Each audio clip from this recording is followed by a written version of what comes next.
Part 34 of Matthew, and we're going to start with John's death and Jesus feeding the crowd in chapter 14. We see here. Get everything up. Okay. Oh, a little bit too far here. I'm ahead of myself. I think I'm supposed to start at 14:5. Yes, I just got done with why John was thrown into prison. And wanted to put John dead. Wanted John dead. Not death to death, but it was made to a D. And there was our people, not our multitude. Well, that's an easy correction. We regarded John as the writer would be saying, it would be we regarded John as his prophet. But the words aren't needed. Daughter from, because it was not a daughter of. Everything is related from the male, not from the female. So it has to be from. And before his guests, she pleased Herod. So that isn't too hard to correct there. And don't need some words. And by swearing, I'm using the word swearing instead of oath. Encouraged by her mother, not prompted by her mother, but encouraged by her mother. Let's see what prompted does here in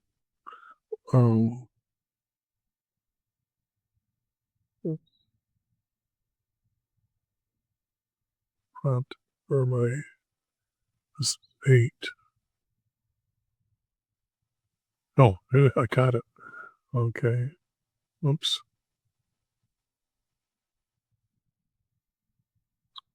Just used once that one-of-a-kind word again. So much for that. So she was pretty much encouraged by her mother and asked him to give her the head of John the Baptist. She wouldn't have said on the platter, just so it was just here, and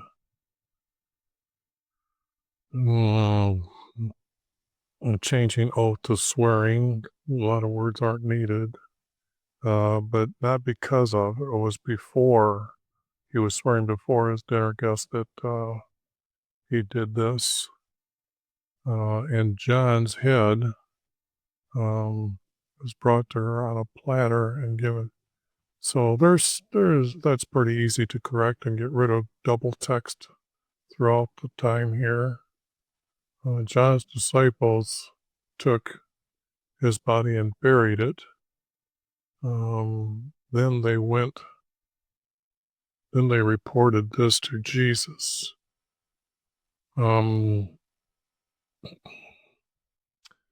I think John had died earlier in this. Yes, because they came to him and they were in mourning. So now John's alive, or now being telling the true truth about his death. To be lonely, not to be lonely, but to be alone. But a crowd followed him. They don't need to, hurt us. They followed him. That's just words that aren't needed to tell the truth here. So that's the text cleaned up. Oh, I forgot to adjust the wrong way. Just the text.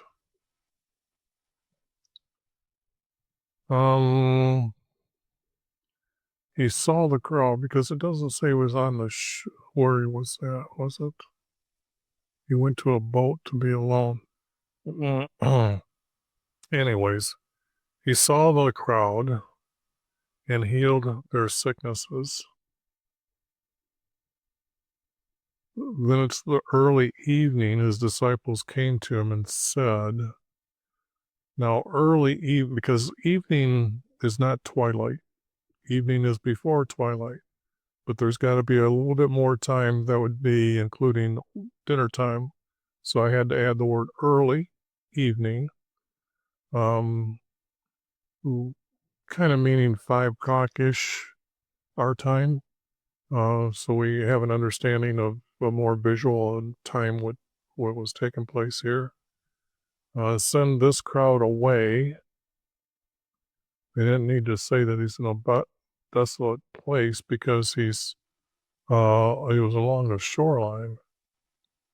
So it wasn't a desolate place. For them to go into the village and buy food to eat. So there would have been a village that Jesus came from first, and then went to a boat, which is most likely a fisherman's boat left along the shoreline.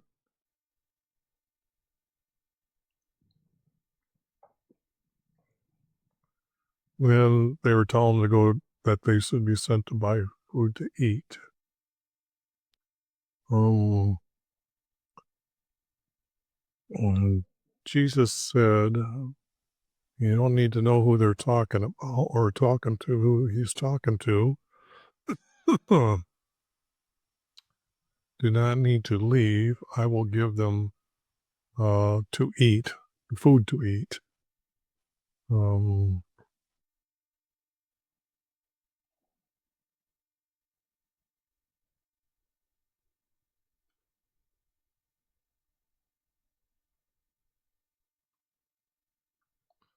There, oh,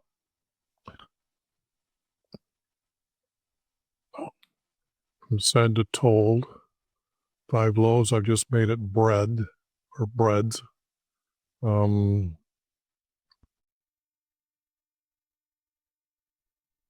2 fish. And he said, bring them to me, not here to me, but bring them to me. They're all together there. So now this seems I got a lot of editing here to put in the text. He told the crowd not to recline, but to sit on the grass, or rest on the grass, but I made it set. And then he took the breads and fish, and he looked up towards heaven. Okay, now, when he looked up towards heaven, where did he look? Well, there's only really one Bible that tells us where the location of heaven is at. And if you want to know that answer, in the description below, I have that video listed, and go over all the different Bibles and what they did to the text, and got rid of where heaven is located from earth, but we still have it. And that's pretty much why I use the New American Standard Bible, because when you look at them, when this Bible program had like 2 King James, and I think there were 4 other Bibles, but I used New American Standard. They were giving more exact words for situations. So started with that, and that's, and when I ended up looking up where heaven is at, when I realized where it was at in the text, it's good to know, because there's probably 4 or 5 times in the text that people are turning towards heaven and asking our Creator, and ask YHVH for a blessing. Now, blessing here is being described as prosperity or an extra gift from their asking, or from his asking for a blessing. I have a hard time trying to define the word blessing. I'm going to have to really get into that word and figure it out. But for right now, he asked for a blessing. Then he broke the breads and the fish. You have to keep including the fish. They didn't have but 5, so you had to, and it's talking about a dried fish. So he most likely broke up the pieces. And then he gave them to his disciples, not to give, but to give to the crowd. Okay, for as much as the green text is there, that's pretty much just needing a few corrections on a word, and then you've seen very little extra added words put in. In here, and they all ate. They all ate here. But what I did was, when you're seeing here to the crowd, I added to eat from down here. Because he gave unto his disciples to give to the crowd, and it's for them to eat. So this word is going to go with the other verses above. Then they picked up what was left over in baskets. It doesn't broke up of the broken pieces 12 full broken pieces, 12 full baskets.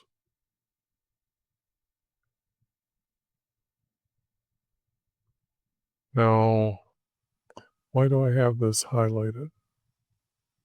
Maybe it was the question where they got the baskets.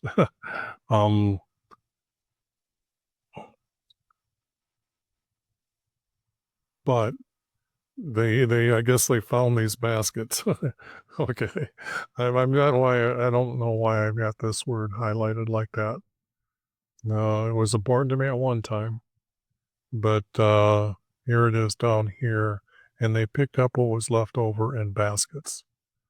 And they gathered what was left over from, yeah, because I'm using 2 words per 1 word. And they gathered.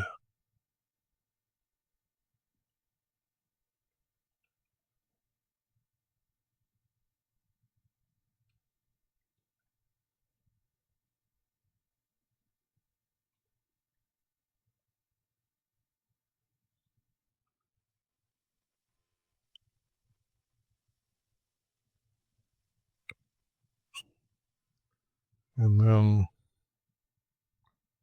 need to take that. Boy, I've got a lot of editing to do. There's getting to be quite a list here. Because now it's second page, but I got them listed at 20-inch pages. Because I'm making them into PDFs for you later. Anyways, and just try to get rid of as many line breaks when it's available for you to read. Okay.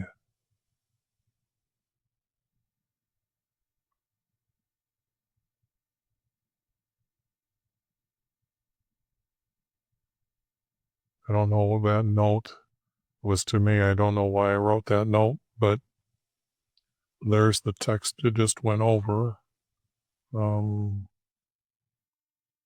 And no more start verses.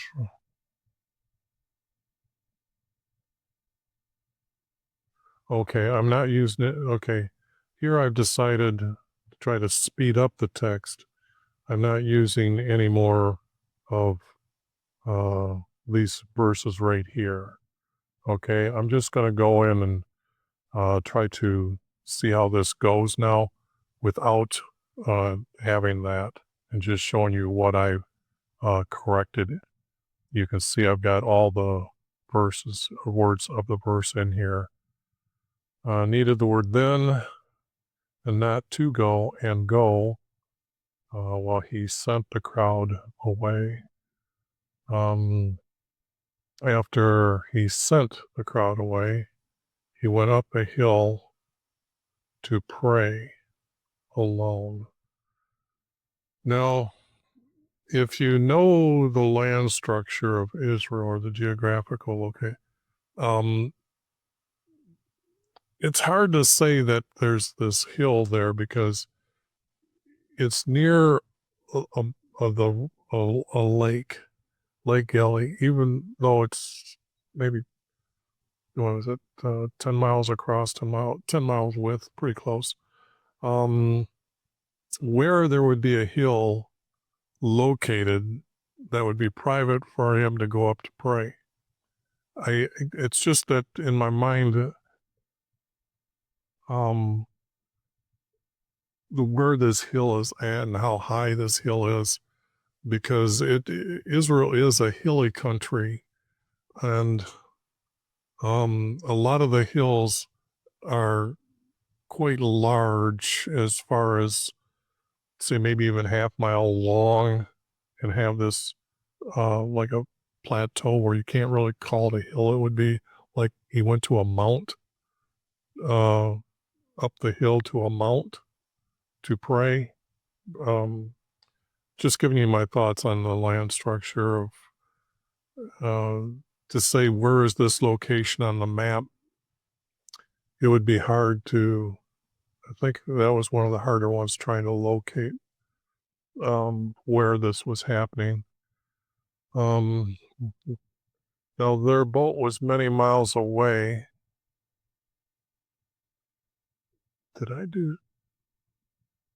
I'm moving pretty fast because in the title I don't have this.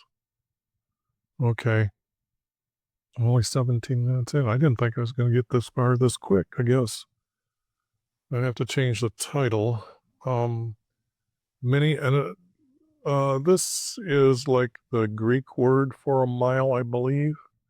And so they just made it English. I'm trying to say that they're miles away from land, because I was just telling you that it's probably 10 miles in diameter. Not quite a round lake, but the size of the lake does matter. Because when you have a large open body of water, what could be a little wind traveling all that way, the waves get bigger as as each mile goes by. So here, understanding that, and the battering waves, I'm saying battering waves, that would be whitecaps. It's hard to say that there isn't whitecaps after that far, because it would mean that they had to be, well, it depends on where they're going. And right now we don't have where they're going. So I'm not using the word battering, but there's waves, which I'm saying could be close to whitecaps, okay? And if there were some whitecaps, this tells us that Jesus did not walk on the water. As you see down here, I have the word gliding just above the water. Now, I've got a video going through all the text from all of them to tell you why Jesus was gliding on the water. And that's because in the second story, a disciple or a few of the disciples yell, "A ghost." Well, a ghost doesn't walk, a ghost floats. So he was gliding over the water. And because of the waves that we know, and if I used the word battering, that would have been really large whitecaps waves. And I don't want to say they're 2 foot tall. I'm just saying Jesus wouldn't walk up and down all these waves, okay? But it's But these waves were against them, contrary, against. No, I'm not going to go to the text to see if that is.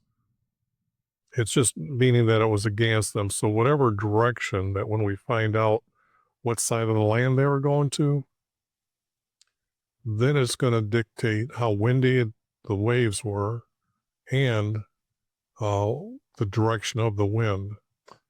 Now, it was the fourth watch of the night. Now,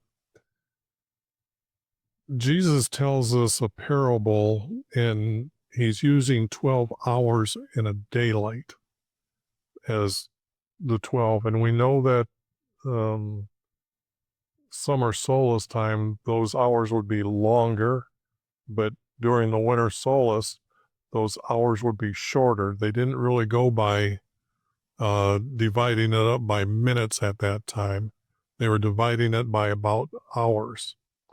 So this fourth watch is pretty much the fourth hour of the night, and depends on the time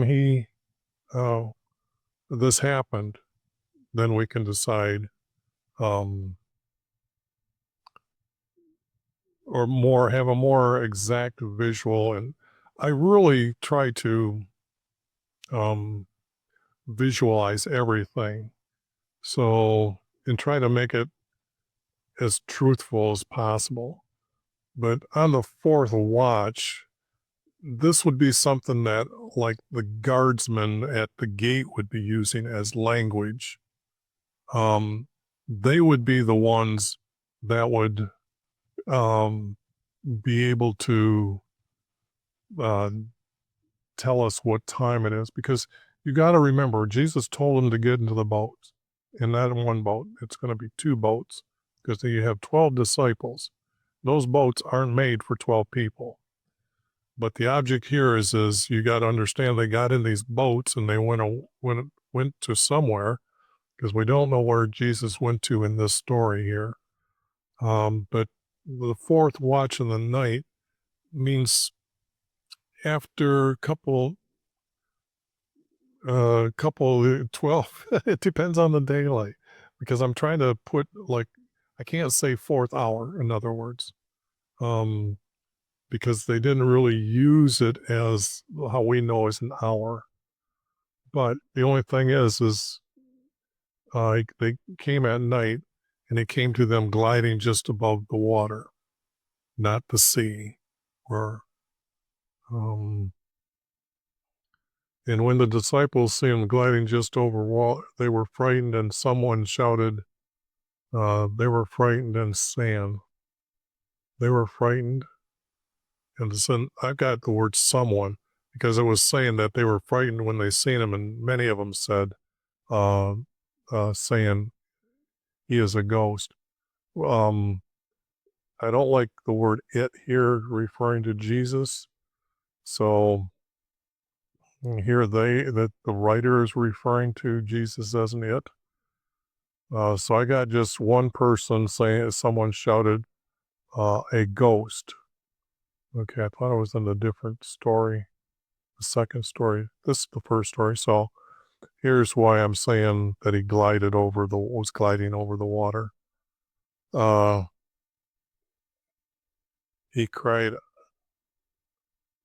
He shouted a ghost as he cried out. I don't know if that's needed. Oh, I see. I've got this part going with joining the next text here. As he cried out, Jesus said, okay, have courage, not take courage, have courage. It is I, or it is me. And Peter asked him, once they realized it was Jesus and not a ghost, Peter asked Jesus, command me to come to you. So, yeah, because, okay, that's the text how it's going to be when it's cleaned up. And I don't think I need to go over too much here because, like I said, I got a video about gliding that you can look at, and I've got all the verses they broke down. Jesus said, "Come to me." Then Peter got out of the boat and walked above the water. So I didn't have him gliding because he would have been walking, because now we have Jesus stopping above the water and telling him it's him before he gets in. And then Peter's asking. So Peter is walking above the water as he came towards Jesus. And the waves frightened him and he began to sink. He became afraid. The wind, I changed the word wave, the wind. You can't see the wind, okay? Seeing the wind, he became frightened. As you take this word out, seeing the wind, he became afraid. You can't see the wind, so it has to be the waves frightened him, and he began to sink. And then he cried out, "My Lord, save me." And Jesus reached out and grabbed him and said, took a hold of him. Could have been used, but I'm trying to get it down to one word. So he grabbed his arm or grabbed him, probably by the arm, not by his hand, and said, "Why do you doubt me?" Not that he didn't have a little faith. It's more that just doesn't need to be there. Why did you doubt me? So, but we don't have Peter's reply here.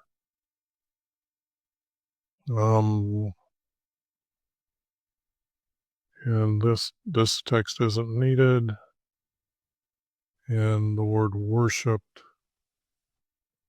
They bowed to him. You bow to a king. You don't worship your king. You bow to your king. So getting rid of the word worshiped,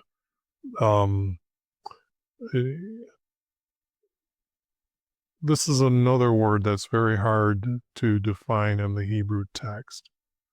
What the word worship means. But they didn't, example, if you're in a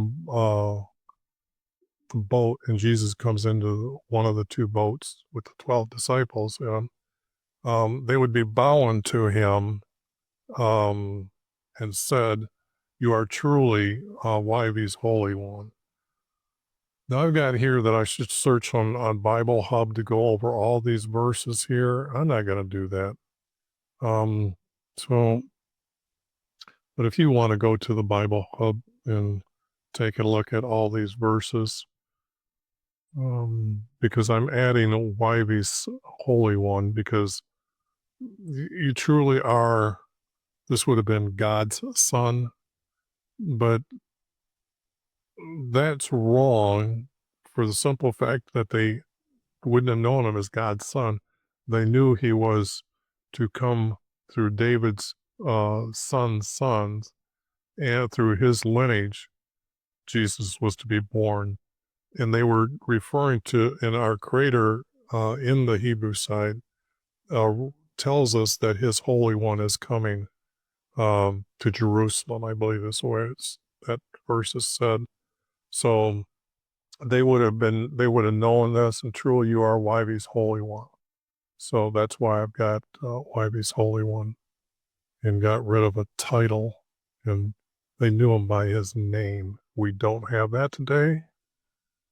Let me just see what 43 has to say as far as.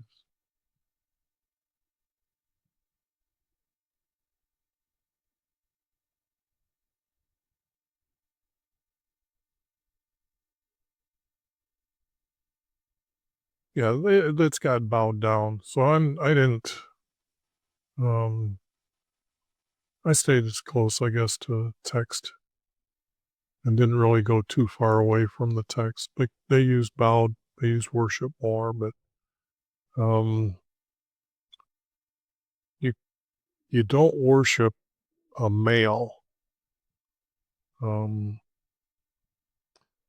Anyways, let me get back to the text here. Okay, they were crossing over, they came to this city here. Now we have a place that says, where is he at? Or where they're going at on Lake Galilee. And I should have a map here. Okay, this is where this city is at. And this text comes from our YHVH'S hidden formats. I put in that text revealed true truths, and this is actually the path Jesus took.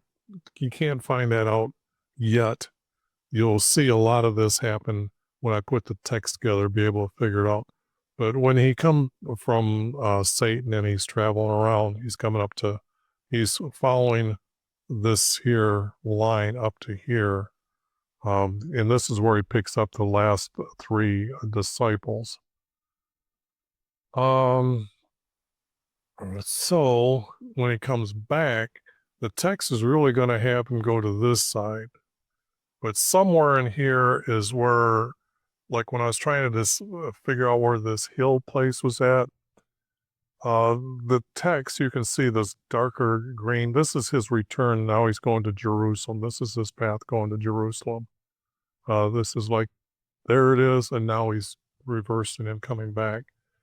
The text really needs to have him going over here when he walks on the water. And then when he comes this way, he fell asleep.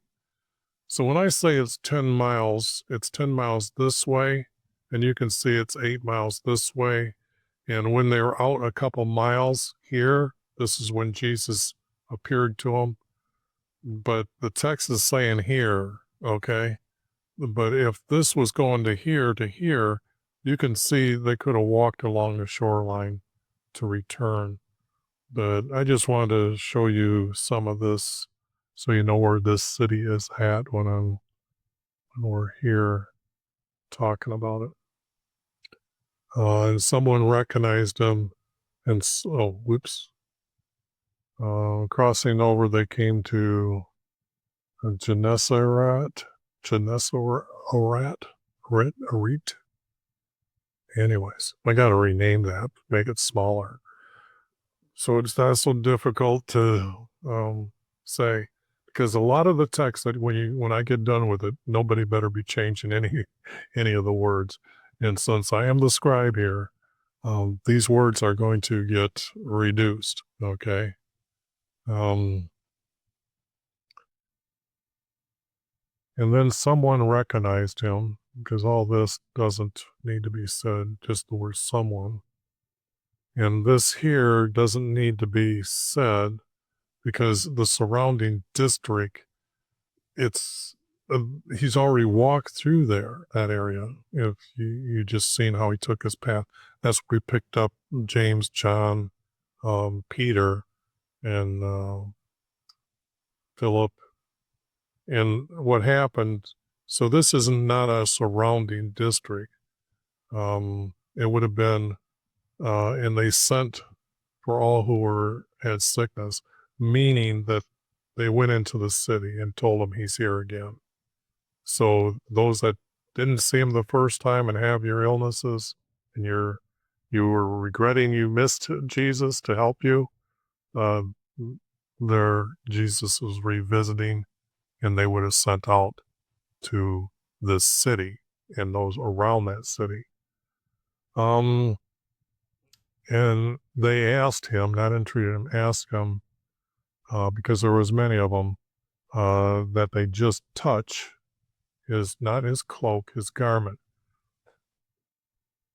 Actually, his garment is a hide and he would have stuck to the hide, wearing a ram hide or a goat hide, and not so much clothing made from another country.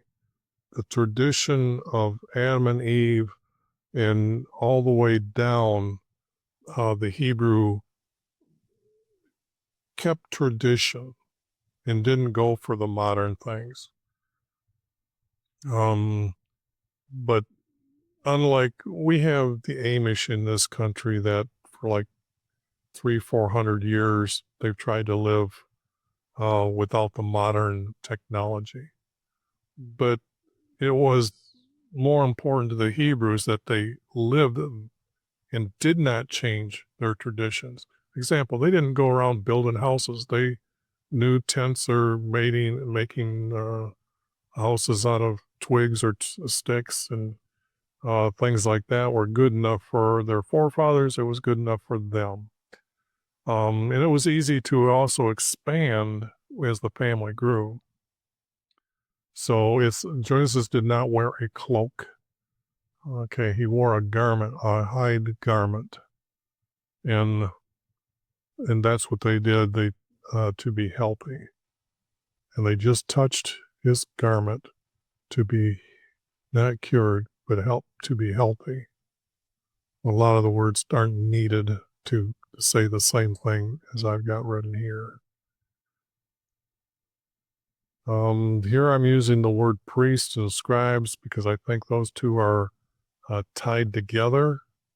Otherwise, Pharisees, Jesus has taught us that Pharisees is really a judge, because he said they like to sit in the seat of Moses, and they also sat in the front row of the synagogue, and they wouldn't have, when you look up this word, they say it's an offset of their religion. So that's just not true.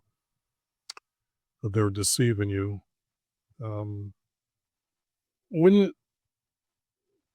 you can go and click on any word and search it, and I would search the 4 books that I'm using here, Matthew, Mark, Luke, and John, for definitions, because Jesus, all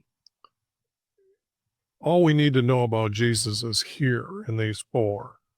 And if Jesus is telling us from those verses when we read them, defining what a Pharisee is, the word gospel is, and there's other words that he defined, those are the words that we need to stay true to, and not the secular words that they're putting in there, trying to tell you that these people existed. It's been 2,000 years and they're still editing the text. Example, if you look at the 1611 preface, and if you decide to read it, I've got it in the description below. And when you see that they were happy that the first emperor of Rome changed our creator's calendar or yearly the way that the first year starts at the summer solstice, but they're happy that he changed it back. And text like that, when you read it, example, your reward, they say, is just to have a fellowship with saints and to eat a fruit every month. Is that really what you come to think as what the text is actually there for? That's what they've got done to it. They're just saying that it's for fellowship. You came to find out more about our Creator and our King in heaven. So there's many times I keep saying they're evil that are editing the text today. So their deception is that they're even deceiving their own, because the text I'm showing you here, when it's cleaned up, is proven that they started with some other text than them to write their own story. And that's what happens in a lot of the other books in the so-called New Testament. Those you can find a lot of things in order, next, and it reads in order. But the object is these four are all chopped up, mixed around. But when you clean them up, and I'm putting them back together, we're going to realize that they started with text not their own, because at that time, too many people were witnesses, okay?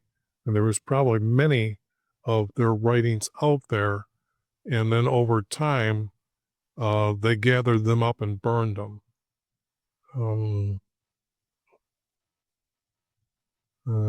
Traditions needed our traditions, because this writing is in first person. Before they read, and that was to wash their hands. And he asked them, "Why do you transgress the commandments from YV?"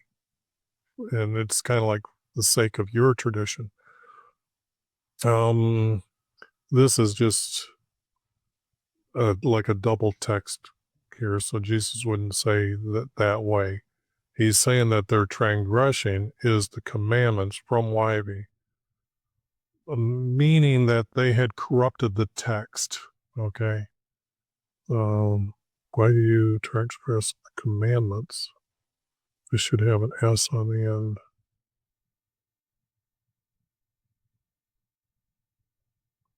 Remember, the text will say 10 commandments, but when you go to them, there's 12. So just think about that a while. All these years you thought there was 10 commandments, but if you actually would have took the time and studied it, you would have found there was 12. So by removing just the word to in other verses, they've just left the word 10, because the Hebrews didn't have like number 11, 12, 13, or 55 or any other number like that. What they would do is say 10 and 2, 10 and 5, 10 and 6. So what manuscripts did when they took the scrolls and started changing the text there and putting in the manuscript and burning it, so they didn't have any evidence of them corrupting the text. This is what Jesus is speaking to, and literally about the commandments. Now, yeah, I don't think I need to go much more than that. This has to be edited.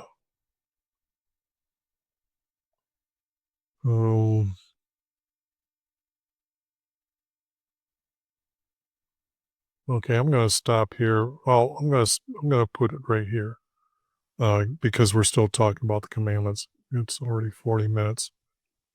To wrap it up, he's still talking about for the commandments. So, for why be commanded, and this is a commanded in the commandments, honor our fathers and mothers. Okay, and Jesus doesn't even know what the commandment is, because here is them putting in what they want to do. Who speaks evil of their father and mother, let them be put to death. That isn't part of the commandment. So when I talk to people, I say, well, Jesus is not the Trinity, because he doesn't even know what the commandments are here. And I show them this verse, and they get all, I'm a heretic, and yet they don't want to say the text is corrupt. But here, I'll make sure that Jesus is speaking to the commandments. Because it's not just one, he's referring it to all, meaning your father and mothers, but I want to include everyone in the crowd that he's speaking to besides them as well. So he's not making a new commandment up. But you teach whoever says their mother and father. Now this is what they say, because it's whoever speaks evil, mother will be put to death. That's what he's saying as the commandment. Yet here they changed it that they have been helped by anything of mine, the child, that you have been held by has been given to me, has been given to God. This is what was there.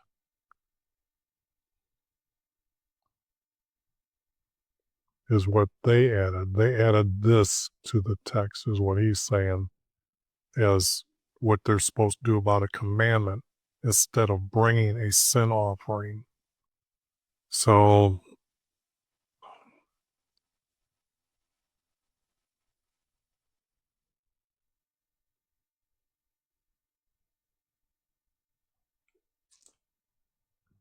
yeah, they for their own will, they've changed the sin offering in changing the commandment, the way of uh, uh, our Creator's will for people to, if they don't obey a commandment, is what they're talking about.